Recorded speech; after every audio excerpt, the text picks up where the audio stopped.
Dans la bouteille. Je me réveille je ne sais combien de temps plus tard. Je suis dans un lit d'hôpital. Mes jambes sont suspendues en l'air dans un plâtre, ainsi que mon bras droit. Mes yeux sont à moitié ouverts, et l'éclat de lumière m'éblouit. Je suis comme dans un brouillard, et j'entends des voix lointaines. Docteur, elle ouvre les yeux. Des ombres blanches deviennent plus nombreuses autour de moi. Ma tête me fait très mal. Le flashback de l'accident me revient. Je prononce un seul mot. Maman. Je suis là, ma fille. Je vais bien. Je suis là, me répond ma mère. À ce moment-là, mes yeux s'ouvrent clairement et je vois ma mère. Elle n'a pratiquement rien eu à part quelques égratignures. C'est normal. Ma mère n'était pas la cible de l'attaque que j'ai subie, car je suis persuadé que c'était bien une attaque pour me détruire. Je lui souris et elle me regarde avec tendresse. Le corps médical est content de me voir revenir à la vie. À mon arrivée, j'étais dans un état critique avec plusieurs fractures et dans le coma. J'ai pu être sauvé grâce à l'intervention d'un spécialiste des os. Mes jambes ont été brisées à de multiples endroits, mais je pourrai récupérer leur usage avec une rééducation intensive qui pourra durer plusieurs années. Je me sens tout de même rassuré. Dans mon malheur, je suis toujours en vie. Je demande des nouvelles de Kofi. Madiba, ne m'en parle pas. Il a fait un scandale ici et un infirmier a même failli lui casser la gueule. Je l'ai appelé pour l'informer de ton accident. Quand il est arrivé, sa seule préoccupation a été de voir l'état de sa voiture, qui était bien sûr irrécupérable. Quand il l'a vu, il a dit qu'il espérait que toi aussi, tu serais irrécupérable. C'est à ce moment-là qu'un infirmier s'est emporté du comportement de ton mari qui ne pensait pas à sa femme, mais plutôt à une voiture. Il t'avait dit de ne pas prendre ce véhicule. Il demande qu'il soit réparé, d'une manière ou d'une autre. Cela fait maintenant 3 jours qu'il n'est pas revenu à l'hôpital. Je ne sais pas ce qu'il te prépare. J'ai passé des mois à l'hôpital et pas une fois, Kofi n'est venu me rendre visite. Lorsque je suis enfin sorti, sur une chaise roulante, ma mère m'a ramené chez moi. Quand mon mari m'a vu, son expression était dure. Madiba, je ne sais pas ce que tu as fait ces derniers mois, mais as-tu fait réparer ma voiture? Tu me dois un véhicule neuf. Mais Kofi, tenta de répondre ma mère. Belle-mère, évite de te mêler une fois de plus de mon ménage. Tout ceci est arrivé par ta faute. Tu as réussi à t'incruster dans ma maison. On dirait que j'ai épousé ta fille avec toi en supplément. Kofi, tu ne parles pas comme ça à ma mère. Madiba, si ce matin-là, ta mère n'était pas partie faire le show dans ton lieu de service, tu ne serais pas sorti. Ta mère est une sorcière, excuse-moi, mais c'est comme ça. Puis il s'adressa à ma mère. Belle-mère, je sais que tu avais piégé mystiquement ma voiture. C'est moi qui devais mourir dans cet accident. Toutes les allers-retours que tu fais chez moi, c'est parce que tu veux me tuer. Heureusement que c'est ta fille qui a pris cher à ma place. Ma mère s'est mise à pleurer et elle m'a dit ensuite qu'elle rentrait chez elle. Je n'ai pas pu l'en empêcher, vu mon handicap. J'étais démuni. Kofi, c'est à cause d'une voiture que tu parles ainsi à ma mère et à moi ta femme? Tu n'as même pas daigné venir me rendre visite à l'hôpital pendant ma convalescence. Madiba, tu sais combien coûte ce genre de voiture? Tous les efforts que j'ai dû faire à mon travail pour l'acheter? Kofi, tu ne penses quand même pas que j'ai foncé exprès sous le camion pour détruire une voiture? Qu'est-ce qui t'arrive? Madiba, sois heureuse que je t'accepte encore dans cette maison. Dès aujourd'hui, tu perds tout droit venant de moi, tant que ma voiture n'est pas remboursée. Contente-toi de rester ici, de vivre et de respirer. Si tu veux, tu rentres chez ta mère. » Halima, pendant ce temps, était assise et semblait apprécier ce que disait son mari. J'ai roulé ma chaise jusqu'à ma chambre et j'y suis resté, réfléchissant à tout ce qui m'arrivait. Était-ce normal? Ou alors, je méritais bien cela? Dans les moments où j'avais le plus besoin d'affection et d'attention, j'étais en train d'être abandonné. Je pouvais entendre Halima se plaindre à Kofi qu'elle aimerait avoir sa voiture.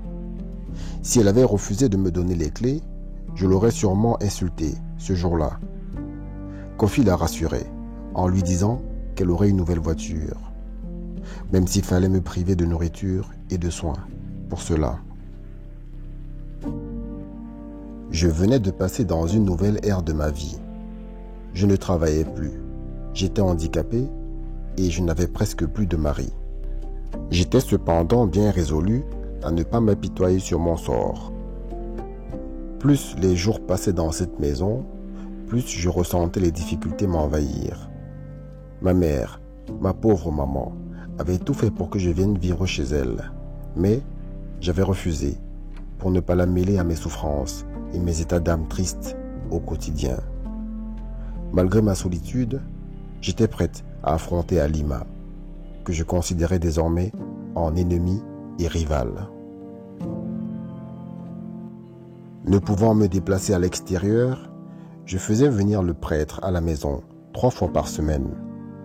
Durant une bonne période, il n'a jamais trouvé Halima à la maison. Je prenais cela comme une simple coïncidence. L'important pour moi, c'était de retrouver la stabilité de mon foyer. Après mon accident, mon argent de ration donné par Kofi avait carrément été divisé par 3. C'est avec une grande partie de cela que je payais le prêtre. J'ai interpellé Kofi sur le peu d'argent qu'il m'octroyait. J'avais à peine de quoi manger et être présentable. Je ne pouvais pas encore travailler. Kofi me regarda avec mépris sur ma chaise roulante et me dit « J'ai encore des dettes à rembourser et je crois que tout cela, c'est à cause de toi. Tu devrais t'estimer heureuse de recevoir le peu que je te donne, juste parce que tu portes le titre de ma femme. Sinon, je ne sais plus à quoi tu me sers. Kofi, je t'interdis de me parler de la sorte. » Sinon quoi, Madiba? Tu vas te lever et me coller une gifle? Je pense que tu sais au moins que tout ce qui se passe ici est de ta faute et celle de ta mère, en qui tu as plus cru qu'en moi ton mari. Alors, tu dois assumer les conséquences de vos actes maintenant. Quand j'aurai fini de rembourser ce que j'ai à rembourser, ta ration d'argent redeviendra normale. Quelques jours plus tard, Kofi acheta une berline neuve à Halima pour remplacer celle que j'avais détruite dans l'accident. Il m'informa qu'il avait dû prendre un nouveau crédit et que je devais en subir les conséquences encore quelque temps. Après environ 1 mois de suivi avec le prêtre, je ne voyais toujours pas de changement dans ma vie. Le prêtre me demandait d'être patiente. En réalité, je n'étais pas concentré dans les rituels que je pratiquais. J'étais déboussolé. L'homme de Dieu décida de m'aider bénévolement, car il voyait bien ma situation financière se dégrader. Il me dit que j'avais un bon cœur et que ce qui m'arrivait le touchait beaucoup. Un jour, il avait été menacé dans son église, car il m'aidait. Il refusa de me dire par qui. Lors d'une séance avec le prêtre, je fus une fois de plus une simple spectatrice dans mon propre film. Un esprit malin venait de prendre possession de moi, encore une fois. Le prêtre s'adressa à lui. « Esprit, tu viens chez moi et tu menaces de venir tuer mes fidèles. Montre-toi donc, montre-moi ta force, que je te combatte par Dieu Tout-Puissant. » Je n'ai pas peur de toi, et tout ce que tu peux faire désormais ne servira à rien. On a déjà tout décidé. Elle va partir de cette maison et il va mourir. Son mariage sera terminé. Le prêtre lui répondit, « Donc toi, dans la Légion, ton problème c'est son mariage. » Oui. Mon problème c'est son mariage. Je vais le détruire. Ensuite, son mari aussi va mourir. Et on va récupérer ses biens. Par l'Esprit Saint, vous n'êtes rien pour décider sur la vie des gens et vous n'aurez jamais ce pouvoir. Oh que si. Regarde ce qu'elle devient. L'accident l'a raté, mais on n'est pas pressé. Ce qu'on a décidé finira par arriver. Tu penses qu'elle est vraiment handicapée? On a attaché ses pieds dans la sorcellerie pour qu'elle ne marche plus. Toutes ces paroles sortaient de mon corps et cette voix, elle me semblait familière. « Assez, libère-la maintenant, » dit le prêtre. Il prit alors de l'eau bénie et se mit à l'arroser sur moi en faisant le signe de croix. L'esprit commença à crier. Des flèches, les flèches de ton Dieu. Ne me vise plus avec ces flèches, je m'en vais. J'ai alors vu mon corps se lever de la chaise roulante, marcher et aller se jeter sur le divan avant que l'esprit qui est en moi ne m'abandonne. Le prêtre m'a aidé à rejoindre ma chaise roulante car, une fois l'esprit parti, j'avais perdu à nouveau l'usage de mes jambes. Une fois bien assise, je demandai au prêtre, « Mon père, était-ce ma sœur Koné, l'esprit qui était dans mon corps ?» La voix que j'ai entendue semblait bien être la sienne. Madiba, garde ton calme. Dans la vie mystique, tu dois savoir que tout est lié. Rien ne saurait arriver à quelqu'un par hasard. Les liens de sang que tu partages avec ta famille peuvent leur servir comme monnaie d'échange pour te vendre dans la sorcellerie. Mon père, donc ma sœur? Mais ne t'inquiète pas, Madiba. Rien n'est plus fort que la lumière. Si tu pries et que tu demandes à Dieu de t'éloigner de ça, tu seras épargné. Le prêtre a béni la maison et est reparti. Quelques heures plus tard, ma grande sœur Koné m'a appelé, juste comme ça, pour me demander si j'allais bien. Je lui ai répondu que ça allait. Elle m'a dit qu'elle trouverait du temps pour me rendre visite, chose qu'elle n'avait jamais fait de sa vie depuis que je m'étais marié. C'est bizarre, parce que c'est juste après ces événements-là que j'ai tout compris. Les pièces du puzzle se sont emboîtées les unes après les autres. Ma sœur avait servi de liaison aux gens pour me détruire. Je n'aurais jamais pu garder cela pour moi seul. J'ai appelé ma mère et je lui ai tout raconté. Elle allait convoquer une réunion de famille le lendemain à la maison. Mon téléphone sonne et c'est encore ma grande sœur. Je ne veux pas décrocher, mais un sixième sens me demande de le faire. Je décroche et Koné me demande si je vais bien. Mais Koné, tu m'as appelé il y a à peine 10 minutes. Je sais, Madiba. C'était juste pour te demander si tu seras chez maman demain. Oui, j'y serai. Et elle raccroche. J'appelle ma mère pour lui demander si elle a déjà appelé ma grande sœur. Elle me répond par la négative. Elle n'a encore rien dit à personne. Je suis très étonné et je l'informe que Koné vient en effet de m'appeler pour le rendez-vous de demain. Madiba, mets ta Bible près de toi et prie, peu importe ce que tu verras. Ok?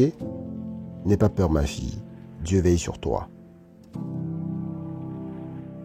Il est près de 23 heures. Je suis couché sur le lit, les larmes aux yeux.